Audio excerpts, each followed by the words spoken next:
For 36 years, I believed I wasn't smart enough for the family business. My parents said it so gently so often that I stopped questioning. So when Grandpa slammed his palm on the dinner table and demanded, "Why weren't you at the board meeting?" I thought he'd lost his mind. The chandelier trembled. My father's fork clattered against porcelain. My mother's face drained white. "What board meeting?" I whispered. Nobody answered. That silence told me everything. There was a version of my life I had never been allowed to see. Have you ever discovered your family kept you blind, not to protect you, but to control you? The stories on this channel are created solely for entertainment, educational, and storytelling purposes. While some stories are inspired by real situations submitted by viewers via email, most details have been fictionalized, combined, or altered. My name is Michelle Howard. I'm 36 years old, and I work as a senior project manager at a consulting firm in the city. I'm good at my job, organizing timelines, managing stakeholders, solving problems. But when it comes to my own family, I learned long ago to stop asking questions. Let me take you back to how that Sunday dinner began, before everything shattered.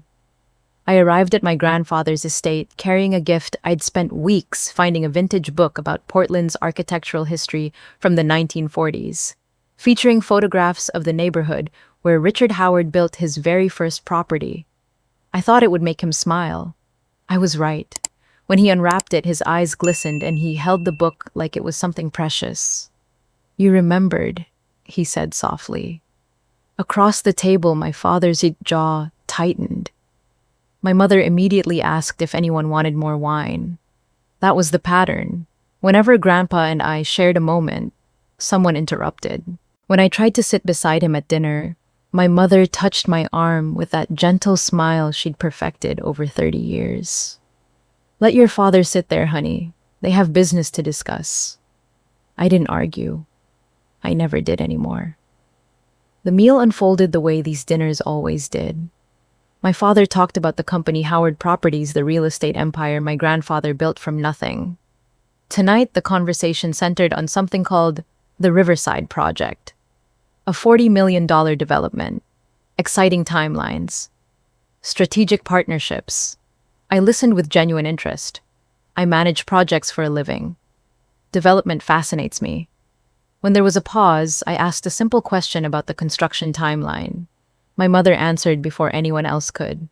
"Honey, you don't need to worry about these complicated things." Her voice was warm, her smile patient. "Tell us about your work instead. How's that new client?" I let the subject drop. I'd learned that lesson 100 times. Pushing back only made me feel foolish, like I was forcing my way into a room where I didn't belong. But that night, my friend Diane's words echoed in my mind. She'd said it just last week. "The way they shut you down isn't normal, Michelle. Have you ever wondered why?" I had wondered years ago. I stopped because wondering hurt too much. Grandpa had been unusually quiet throughout the meal. I caught him watching me several times with an expression I couldn't read. Near the end of dinner, he set down his fork and spoke directly to me, something that rarely happened when my parents were present. "Michelle, I've been meaning to ask, how did you vote on the Riverside Phase 2 timeline?" I was surprised by the outcome. I stared at him, completely lost. "Vote? I'm sorry, Grandpa. I don't understand." His eyes narrowed. "The board meeting on October 15th. David told me you submitted your proxy with detailed thoughts on the timeline." That's when the silence fell. That's when my father's fork clattered. That's when my mother went pale. And that's when I said the words that changed everything. "I've never been to a board meeting. I've never submitted any proxy. I didn't even know I could." My grandfather didn't look confused. He looked like a man who had just confirmed his worst suspicion. He turned to my father with 78 years of cold business instinct in his eyes. "David, my study. Now." They left. My mother squeezed my hand and told me Grandpa's stroke had affected his memory, but she wouldn't look at me. Through the closed study door, I heard my grandfather's voice, sharp, clear, absolutely lucid. "I sent her 3 letters about the board nomination. I called her office twice. You told me she was thrilled. You showed me her signatures. every single one. 3 letters, 2 phone calls. I received nothing. My hands began to shake. My entire life, I believed my grandfather simply accepted that I wasn't cut out for business. Now I understood he'd been trying to reach me for months. And someone made sure I never knew. Someone made sure I never knew. That thought repeated in my mind the entire drive home from my grandfather's estate. My parents sat in the front seat, and for the first time in years, I refused to stay silent. I asked about the letters Grandpa mentioned. I asked about the phone calls to my office. I asked why he believed I had been attending board meetings when I had never set foot in one. My father's eyes met mine in the rearview mirror, and his voice was calm. Too calm. The kind of calm that comes from practice. Your grandfather's stroke affected him more than he admits, Michelle. He imagines conversation sometimes, creates false memories. It's painful for all of us to watch. My mother turned around in her seat, her face soft with concern. We've been protecting you from worrying about him, sweetheart. And honestly, protecting him from embarrassment. You know how proud he is. I listened to their explanations, and I noticed what was missing. Neither of them denied that the letters existed. Neither of them said the phone calls never happened. They only told me why I shouldn't believe they were real. That night, I couldn't sleep. At midnight, I called my best friend Diane. She answered on the second ring, already worried because I never call that late. Something is really wrong, I told her. I need you to help me think through this. We talked until 3 in the morning. By the time I hung up, I knew one thing for certain: I wasn't going to accept my parents' explanations without proof. Monday morning, my phone rang at 7. The number was unfamiliar, but I answered anyway. My grandfather's voice came through tired but determined. Michelle, I need to see you today. Can you come to my house? Not the office. And please, come alone! I called in sick to work for the first time in 3 years and drove to his estate. He was waiting in his study, a room I had rarely been allowed to enter. He looked older than he had 2 days ago, as if the confrontation with my father had cost him something. He slid a folder across his desk without saying a word. I opened it, and my world collapsed a little more. Inside were copies of 3 letters he had sent to my home address over the past 6 months. Each one invited me to join the board of directors. Each one expressed how proud he was of me and how much he wanted me to take my rightful place in the family company. Beneath the letters were certified mail receipts. The signature on each one read, P. Howard. My mother had signed for letters addressed to me and never told me they existed. There were phone logs too, showing calls my grandfather made to my office. Each one had been handled by my father's assistant. The notes beside them said things like, Miss Howard unavailable, and message delivered. I never received a single message. But the worst part was the stack of board documents at the bottom of the folder. Authorization forms bearing my signature. Proxy statements giving my father the right to vote on my behalf at board meetings. Meeting minutes showing that Michelle Howard had voted on 7 different matters over the past 6 months, including 3 major approvals for something called Project Riverside. I stared at the signatures. They looked like mine, close enough to fool someone who wasn't looking carefully. But I knew the truth. I had never signed any of these documents. I had never authorized anyone to vote for me. I didn't even know I had the right to vote. My grandfather's voice was heavy with guilt when he finally spoke. I should have known something was wrong when you never responded to my letters. I should have driven to your apartment myself instead of trusting David's explanations. But I was recovering from the stroke, and he told me you were busy with work, and I wanted to believe my son. He paused, and I saw tears forming in his eyes. I failed you, Michelle. I won't fail you again. I had 1,000 questions, but one pushed its way to the front. Grandpa, these forms mention a trust account. What trust account? He closed his eyes like I had just confirmed his worst fear. When you turned 18, I transferred 5% of Howard Properties into a trust for you. The shares have full voting rights. You were supposed to be informed when you came of age. David swore to me that he explained everything. I sat there trying to process what he was telling me. For 18 years, I had owned a piece of my family's company. For 18 years, I had the right to participate in decisions, to vote, to have a voice. And for 18 years, someone had made sure I never knew. I asked my grandfather for copies of everything. He gave them to me without hesitation. That afternoon, I did what I do best. I started building a case. I photographed every document. I requested account statements from the trust administrator, which I had every legal right to receive as the beneficiary. What I discovered made me sick. The trust's email address wasn't my email. I had never seen it before. The mailing address was a P.O. box I had never heard of. Every piece of communication about my own inheritance had been intercepted for nearly 2 decades. That night, I told Diane what I had found. "They didn't just lie to me," I said.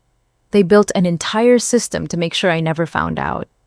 This wasn't a mistake or an impulse. This was architecture."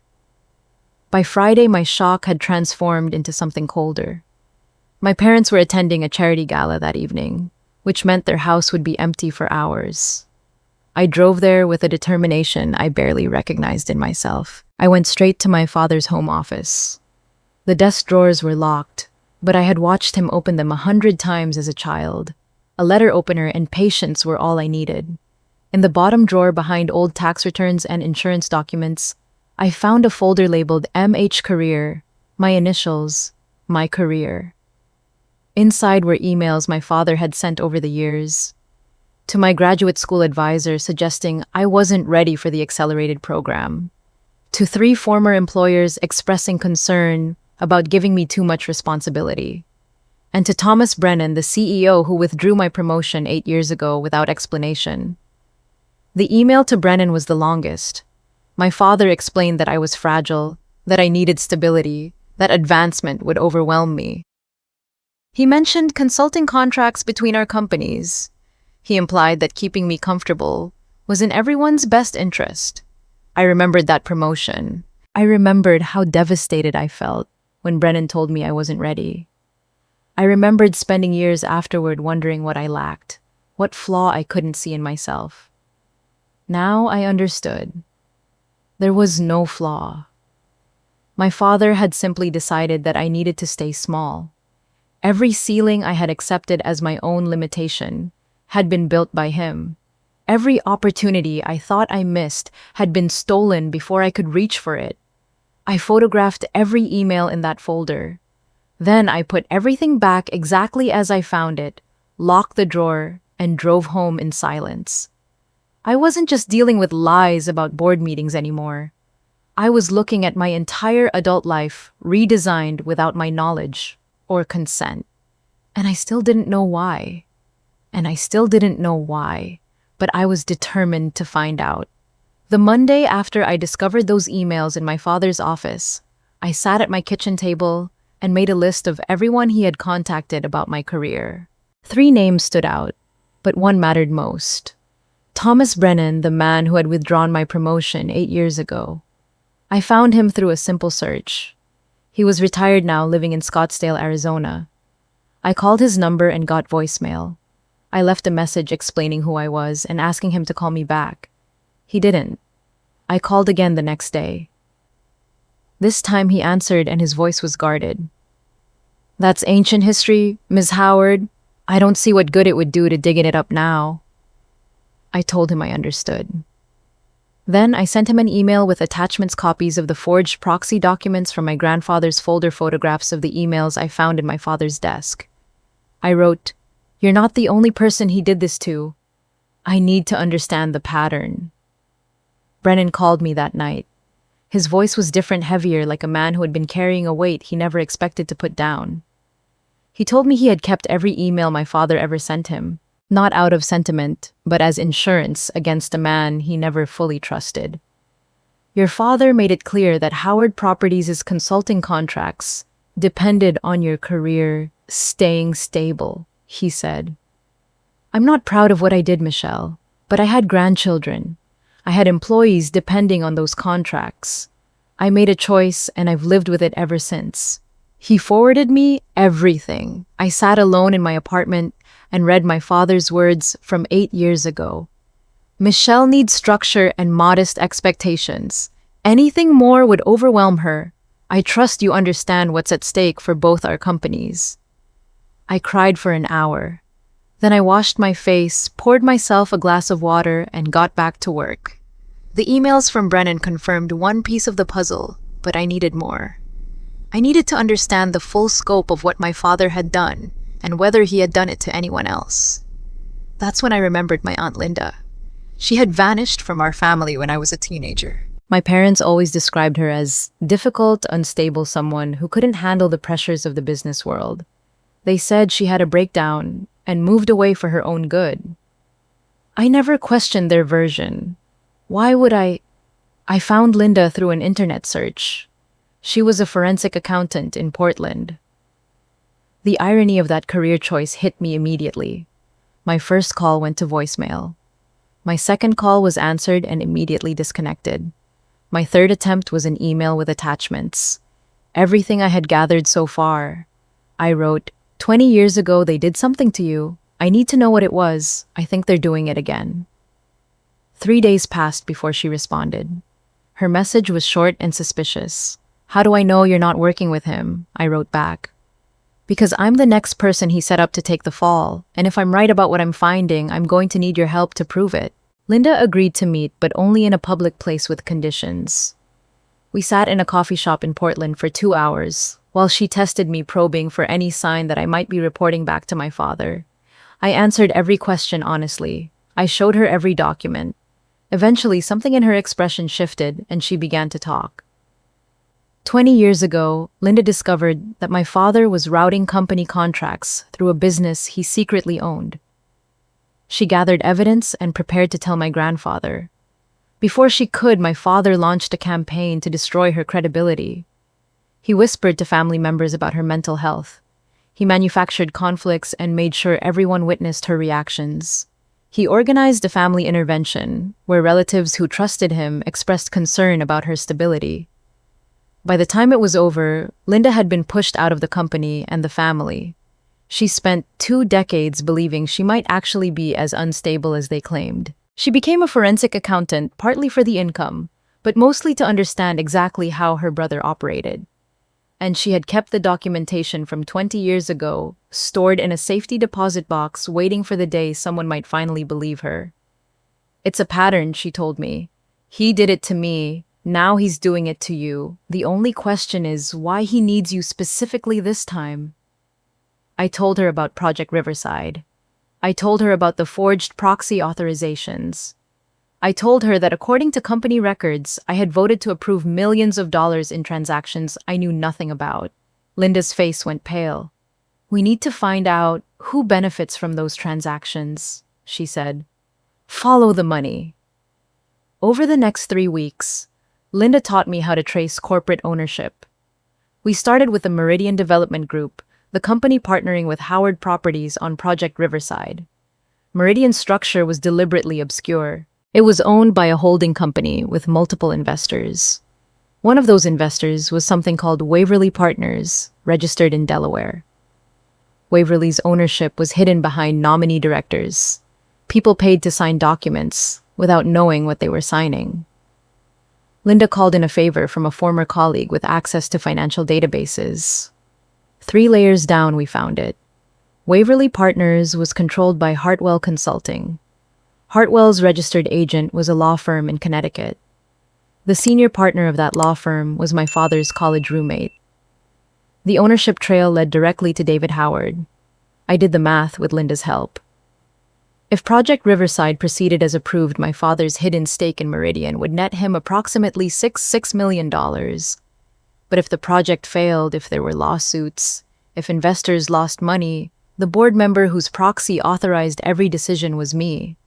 A woman who never knew she was voting, never knew she owned shares, never knew she was being positioned as the perfect scapegoat. It's not just theft, Linda said quietly.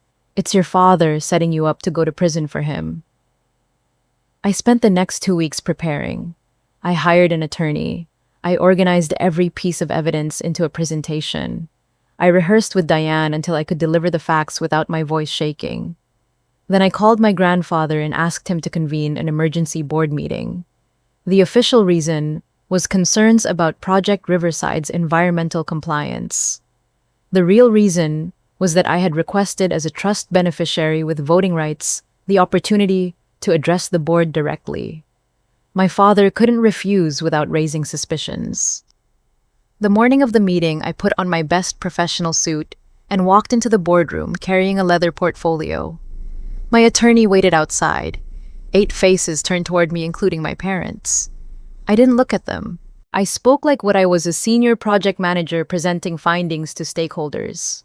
I explained that according to company records, I had submitted proxy authorizations for 7 votes on major financial decisions. I explained that I had never signed those authorizations, never submitted any proxy, never been informed that I owned shares or had voting rights. I placed the forged documents on the table, then Brennan's emails, then Linda's evidence from 20 years ago. Then the Meridian connection traced through 3 corporate layers to my father. I'm not here to accuse anyone, I said. I'm here as a shareholder to ask one question. How did my name end up on documents I never saw for votes that benefited a company secretly owned by the man who controlled my proxy? 2 board members tried to dismiss it as a family matter. A woman named Margaret Chen cut them off. This is alleged forgery, alleged self-dealing, potential securities fraud. Every board member here has potential liability. She called for a vote to suspend Project Riverside and retain independent counsel. It passed 5-3. As the meeting adjourned, I finally looked at my mother. She had been silent the entire time. She grabbed my arm as I passed and whispered, "You don't understand what you've done. You don't know what he'll do now." I removed her hand. "Then maybe you should have warned me 18 years ago." I walked out without looking back. But her words stayed with me. She wasn't threatening. She was afraid. She was afraid. In the weeks that followed the board meeting, I came to understand exactly what my mother had been afraid of and why her fear had kept her silent for so long. The board retained an independent law firm and a forensic accounting team to investigate everything I had presented. For 6 weeks, they dug through company records, financial transactions, emails, and documents spanning 2 decades. When they delivered their findings, the scope of what they uncovered went far beyond what I had imagined. My father had forged my proxy authorizations on 14 separate occasions, not just the 7 I knew about. The Meridian connection was confirmed in every detail. My father held a 15% stake through the Hartwell Shell Company, worth approximately $6 million if Project Riverside had proceeded. But the investigators found something else. A pattern of similar transactions, stretching back 20 years. Smaller in scale, harder to detect, but identical in structure. My father had been quietly enriching himself through hidden ownership stakes for most of his career as CEO. And then there was my mother. The investigators discovered that Patricia Howard had personally notarized 3 of the forged proxy authorizations. She had signed official documents attesting that I had appeared before her and signed those papers in her presence. I had done no such thing. I had never even seen those papers until my grandfather showed them to me. When confronted with this finding, my mother's attorney didn't deny it. Instead, he requested a private meeting with the board. I wasn't present for that meeting, but I learned what happened from the board's independent counsel. My mother was offered a choice documented by attorneys and recorded for legal purposes. Option A was cooperation. If she agreed to testify fully about my father's schemes, including the current forgery and any past misconduct she was aware of, the board would not recommend her for criminal prosecution. She would be allowed to resign quietly from her position as a board member and walk away without charges. Option B was silence. If she refused to cooperate, she would face prosecution for notarizing forged documents, conspiracy to commit fraud, and breach of fiduciary duty. The penalties could include prison time. My mother had been protecting my father for 30 years, partly because she was complicit in his schemes, partly because she was afraid of him, and partly because of a prenuptial agreement that would leave her with almost nothing if she ever acted against his interests. But prison was a different calculation. She chose option A. Over the course of 3 days, My mother told the investigators everything. She described the system they had built to intercept my mail and filter my phone calls. She explained the gaslighting campaign against Aunt Linda 20 years ago, how my father had systematically destroyed her credibility before she could expose his first self-dealing scheme. She admitted that my father held leverage over her. Years ago, she had diverted company funds to help her brother avoid bankruptcy, and my father had kept the evidence of that transaction as insurance against her ever turning on him. But the most shocking revelation was something I had never suspected. My mother told the investigators that my father had plans to eventually push my grandfather out of the company entirely. He intended to use concerns about mental competency following the stroke as justification. He was going to claim that Richard Howard was no longer fit to make decisions and position himself as the sole authority over the family business. If I hadn't asked that question at the dinner table, if my grandfather hadn't confronted my father that night, the plan might have succeeded. My grandfather might have spent his final years stripped of everything he built, declared incompetent by his own son. With my mother's testimony and the forensic evidence, the board presented my father with his own choice. Option A was resignation. He would step down immediately from all positions at Howard Properties. He would surrender his 30% voting rights to a blind trust controlled by my grandfather until the shares could be sold. He would sign a written confession acknowledging the forgery and self-dealing to be held in company files. He would provide full financial restitution to me for any expenses and liability exposure I had incurred. And he would agree to a non-disparagement clause, meaning he could never publicly attack me or anyone else involved in exposing him. In exchange, the company would not report the findings to law enforcement. Option B was prosecution. The board would report everything to the district attorney and the Securities and Exchange Commission. Forgery was a Class D felony in our state, carrying a sentence of 1 to 7 years per count. Securities fraud through self-dealing could bring federal charges with potential sentences of 10 to 20 years. My father sat in that conference room surrounded by attorneys who had once been his allies, and for the first time in my life, I'm told he looked old. He looked defeated. He chose option A. He signed the documents, surrendering everything he had spent 40 years building. Security guards escorted him from the building he had run for a quarter century. His name was removed from the CEO office door within the hour. The man who had controlled every aspect of my life, who had engineered my failures and manufactured my limitations, watched his kingdom dissolve in a single afternoon. I wasn't there to see it. I didn't need to be.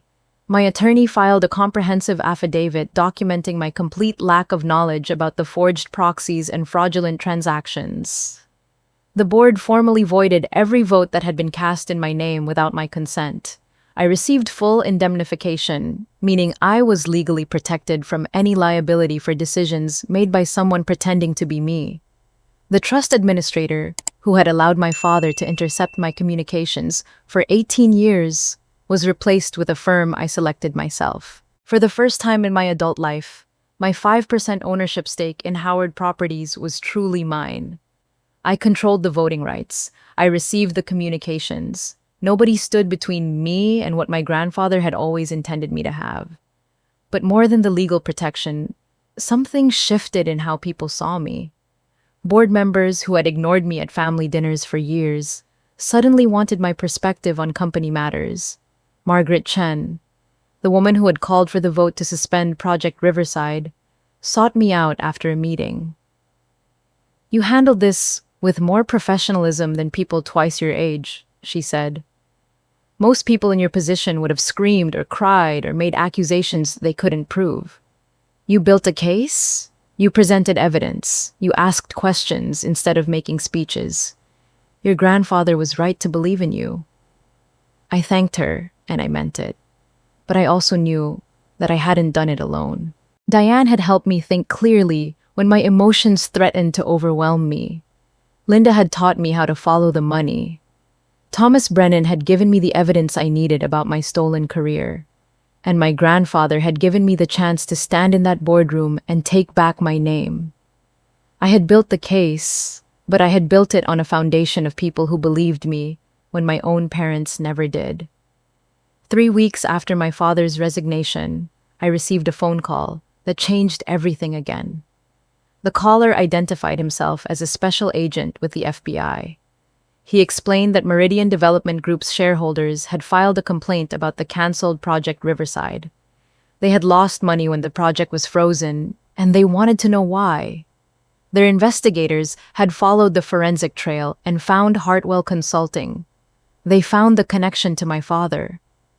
Now the federal government had questions. "Ms. Howard," the agent said, "we'd like to speak with you about what you discovered during your own investigation. I want to be clear, you're not a target. You're a witness. But I should tell you that your father is now officially under federal investigation for wire fraud, securities fraud, and tax evasion related to his hidden ownership stakes. Based on what we're seeing, this is going to become public very soon." I thanked him for the information and agreed to meet with his team the following week. Then I hung up the phone and sat in silence in my apartment. I had wanted justice. I had wanted the truth to come out. I had wanted my father to face consequences for what he did to me, to Linda, to my grandfather, to everyone he manipulated and controlled. But sitting there in the quiet, I didn't feel triumph. I didn't feel satisfaction. I felt the strange hollow weight of watching my father's entire life collapse. Everything he built, everything he schemed for, everything he sacrificed his family to protect. All of it crumbling into federal charges and prison time. I knew it was entirely his own fault. I knew I wasn't sorry. But I also knew that something in me would never be the same. Something in me would never be the same. Over the following year, I watched as the federal investigation unfolded exactly as the FBI agent had predicted. Meridian's shareholders' lawsuit triggered a deep dive into Hartwell Consulting and every transaction connected to it. The trail led investigators far beyond Project Riverside. They discovered 20 years of my father's self-dealing schemes, smaller and harder to detect, but adding up to millions in hidden profits. My mother's testimony became central to the federal case. She testified against her husband in exchange for immunity from prosecution. It was a calculated trade, and it ended their marriage in the most public way possible. My father was charged with wire fraud, securities fraud, and tax evasion for the income he never reported. He fought the charges for 6 months. In the end, he accepted a plea deal to avoid trial.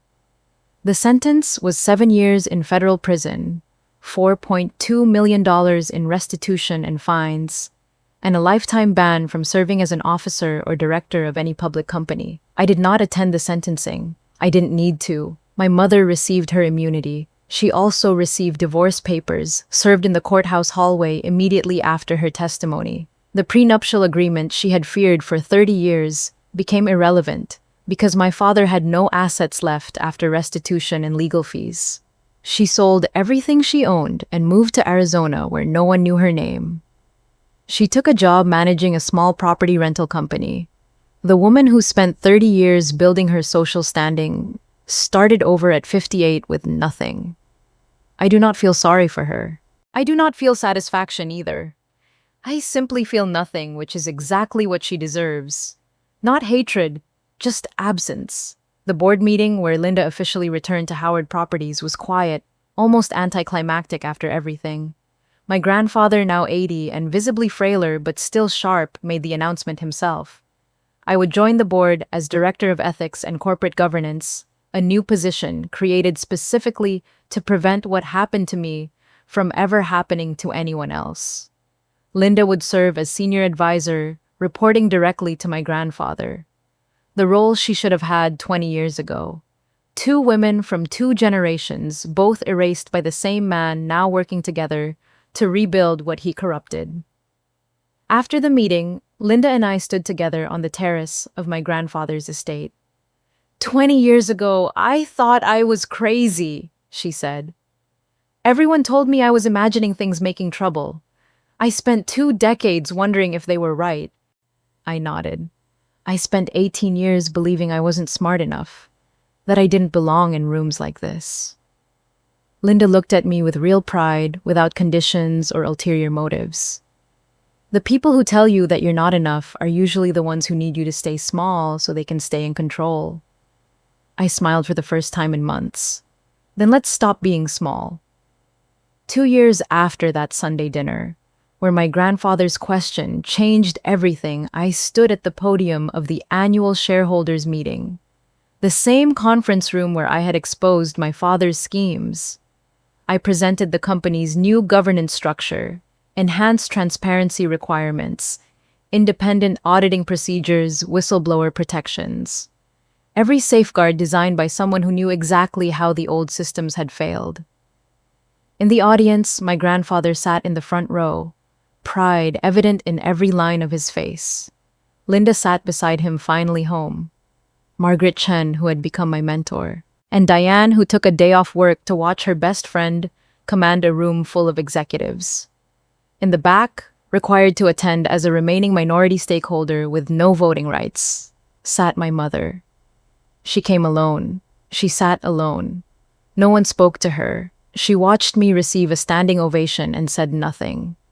I do not reconcile with my parents. I do not attend holidays with them. I do not accept phone calls or letters. My father has written me 3 times from prison. I return his letters unopened. My mother sent a birthday card last year. I threw it away without reading it. Some people believe forgiveness is required for healing. I believe boundaries are enough. The people who spent my entire life erasing me do not get to be part of the life I build from truth. Sunday evenings now look different. Same dining room in my grandfather's estate. Same oak table, but the chairs hold different people. I sit at my grandfather's right hand where I always should have been. Linda sits across from me. Margaret Chen joins us often, cousins who chose truth over family politics. And Diane, the friend who helped me see clearly when everyone else was invested in my blindness. Fewer people than before. No performance, no positioning, just people who chose integrity. My grandfather raises his glass. To family, he says, the one we're born into and the one we choose to keep. The wisdom is knowing the difference. After dinner, I walk alone through his garden. I think about the woman I was at 18 signing papers I didn't understand. The woman I was at 28 accepting failure I didn't earn. The woman I was at 36 invisible at my own family's table. I'm not that woman anymore. For 36 years, they told me I wasn't enough. They were wrong. I was always enough. I just needed to stop believing their lies, long enough to see it. I walk back toward the house, toward the lights spilling from windows, where people who love me are waiting. I'm not invisible anymore. I never will be again. Michelle's story teaches us something that many of us need to hear. The people who tell you that you are not enough are often the ones who benefit from keeping you small. For 18 years, she believed she was not smart enough, not strong enough, not worthy of a seat at the table. But that was never the truth. That was a lie designed to control her. If you have ever felt invisible in your own family, if you have ever accepted limitations that others placed on you, if you have ever wondered why certain doors always seemed closed no matter how hard you tried, I hope this story gives you the courage to ask questions. Sometimes the people closest to us are the ones hiding the most. Trust your instincts. Document everything. And never be afraid to stand up for yourself, even when the person you are standing up against is someone you love. The truth may be painful, but living a lie is worse. Family should lift you up, not hold you down. And if the family you were born into cannot do that, you have every right to build a new one, with people who see your worth. Thank you for listening to this story. If it touched your heart, please subscribe to our channel and share your thoughts in the comments below. Have you ever discovered a secret that changed how you saw your family? I would love to hear your story.